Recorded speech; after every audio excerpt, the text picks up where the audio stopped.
Dennis Rader was born on March 9, 1945, in Pittsburgh, Kansas.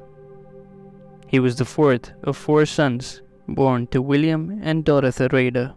His parents were devout members of the Lutheran Church, and Rader was raised in a strict religious household.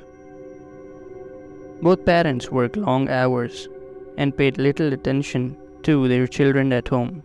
Rader later described feeling ignored by his mother in particular and resenting her for it. He also was not particularly athletic or popular, and he did not excel in academics.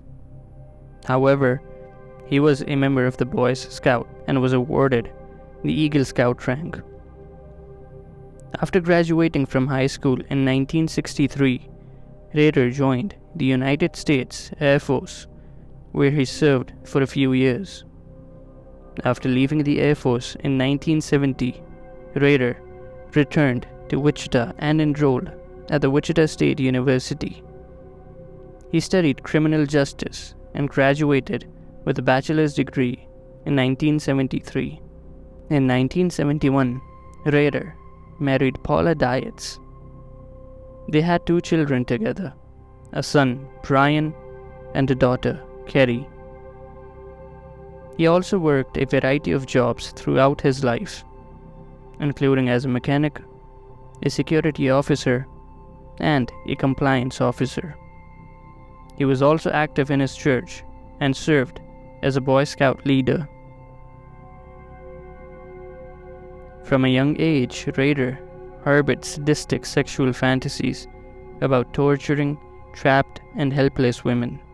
He also exhibited zoosadism by torturing, killing, and hanging small animals.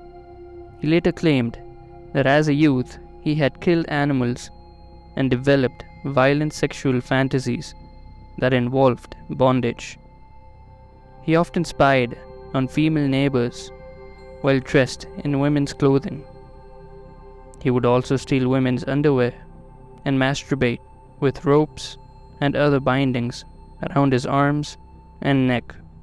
However, Rader kept his sexual proclivities well hidden, and he was widely regarded in his community as normal, polite, and well-mannered. On January 15, 1974, 4 members of the Otero family were murdered in Wichita, Kansas. The victims were Joseph Otero, age 38, Julie Otero, age 33, Joseph Otero Jr., age 9, and Josephine Otero, age 11. Interestingly, Dennis knew Julie from work, as they both worked at the Coleman Company in Wichita. Their bodies were discovered by the family's 3 older children, Charlie, Danny, and Carmen, who had been at school at the time of the killings. Semen was found at the scene, though none of the victims had been sexually assaulted. Rader took a watch from the home, and he would acquire souvenirs, often underwears, from subsequent victims. In 2005, Rader confessed to killing the Otero family. He had written a letter that had been stashed inside an engineering book in the Wichita Public Library in October 1974, which described in detail the killing of the Otero family in January of that year. In the letter, he also used the term BTK, which stands for Bind, Torture, Kill. In the same year, Rader targeted 21-year-old Catherine Bright after breaking into her home. She too worked at the Coleman Company. However, he also encountered her brother Kevin, who managed to escape despite being shot. Rader fatally stabbed Catherine before fleeing.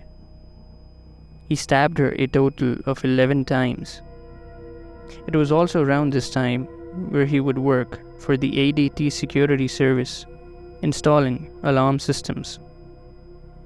Unaware at the time, the community had no clue that it was the BTK killer himself. he was installing these alarm systems in their home. After these two incidents, Rader would go silent for a few years, until 1977, where his urges got the best of him. On March 17, 1977, he broke into the home of Shirley Vian. He would tie her up and then cover a plastic bag over her head. Whilst he was committing this horrific act, her 3 young children were also present at home and were locked in the bathroom. Years later, in an interview, he admitted that he wanted to target the kids next, but panicked once Shirley's phone started ringing and he left. On December of the same year, he would break into the apartment of 25-year-old Nancy Fox. As he was waiting for her to return, he would cut off her phone lines. Once she was back, he would handcuff her and later strangle her. He would then pleasure himself and steal her driver's license for some reason. A year later, in February of 1978, he would send a letter to Cake TV, sharing every detail about the murders of Shirley and Nancy Fox and demanding to get the attention he thought he deserved. His wish would come true, as it was announced that Wichita did indeed have a serial killer on the loose. He would once again go silent for 7 years. In 1985, his urges would once again get the better of him, and on April 27, 1985, he would target one of his neighbors, 53-year-old Maureen Hedge. Once he killed her, he took her body to Christ Lutheran Church, where he was the president of the church council. There, he photographed her body in various bondage positions. He had previously stored black plastic sheets and other materials at the church in preparation for the murder, and then later dumped the body in a remote ditch. Almost a year later, on the 16th of September 1986, he would murder 28-year-old Vicky Vigorel in her home. She died due to strangulation. His final victim, Dolores E. Davis, was found on February 1st, 1991, though it is believed that Rader had killed her on January 19th. She was 62 years old at the time of her death. By 2004, the investigation of the BTK killer was considered a cold case. It was then that Dennis initiated a series of 11 communications to the local media.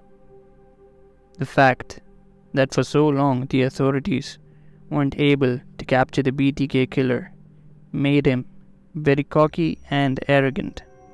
At one point, asking the authorities in a letter if a floppy disk could be traced back to him. The authorities replied back and said it wouldn't. Surprisingly, he believed them and would send them a floppy.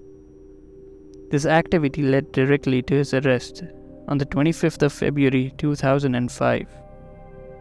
After his capture, Rader admitted in his interrogations that he had been planning to kill again and had set a date, October 2004, and was stalking his intended victim. During his trial, he pleaded guilty and had confessed to all his killings. He would receive 10 consecutive life sentences and was to spend the rest of his life in a maximum security prison.